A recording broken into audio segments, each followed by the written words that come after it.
सभी का स्वागत है मेरे YouTube चैनल पर। आइए हम एक कहानी के जरिए नकारात्मक और सकारात्मक सोच के बारे में जानते हैं।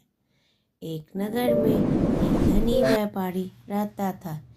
एक दिन व्यापार के सिलसिले में वह यात्रा पर निकला।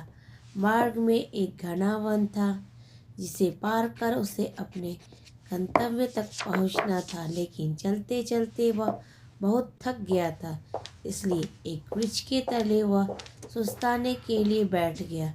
सुस्ताते हुए उसे प्यास लगने लगी, लेकिन वह पानी लेकर नहीं चला था। वह सोचने लगा, काश मेरे पास थोड़ा पानी होता जिससे मैं अपनी प्यास बुझा पाता। उसके यह सोचते ही एक चमत्कार हुआ और उसके समक्ष पानी से भरा एक घड़ा प्रकट हो गया।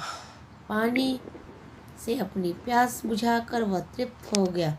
कुछ देर बाद उसे भूख लगने लगी, लेकिन उसके पास भोजन नहीं था। वह खुद से बोला, कितना अच्छा होता यदि एक थाल में स्वादिष्ट भोजन मुझे मिल जाता।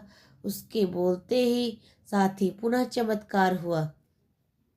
व्यंजनों से सजी एक थाल उसके सामने प्रकट हो गई। उसने पेट भर कर उससे भोजन किया, जिसके बाद उसे नींद आने लगी। वह मन ही मन बुधाया, मैं इस पथरीली जमीन पर कैसे सोऊंगा। काश यहाँ एक नरम बिस्तर होता। पलक झपकते ही उसके सामने एक आरामदायक बिस्तर प्रकट हो गया। वह उस बिस्तर पर लेट गया।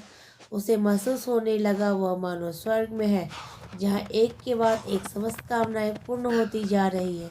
वह अनभिज्ञ था कि जिस पेड़ के नीचे वह लेटा हुआ था वह कोई साधारण वृक्ष नहीं, बल्कि एक कल्प वृक्ष है जिसमें सभी इच्छाओं की पूर्ति करने की शक्ति है। बिस्तर पर लेटे लेटे उसे अचानक दिमाग में ख्याल आया कि यह वन तो कई प्रकार के जंगली जानवरों से भरा हुआ होगा, जो किसी भी क्षण वहां आ सकते हैं। ऐसे में तो वह खुद की रक्षा नहीं कर पाएगा। जैसे ही उसके दिमाग में ये विचार आया, कहीं से एक खूंखार शेर आ पहुंचा। शेर को अपने समक्ष पाकर वह भयभीत हो गया कि वहां से भाग भी नहीं पाया। शेर ने उस पर हमला कर दिया और उसे मारकर खा गया। इस प्रकार एक नकारात्मक विचार ने उसकी जान ले ली। हमें हमेशा सकारात्मक सोच रखनी चाहिए।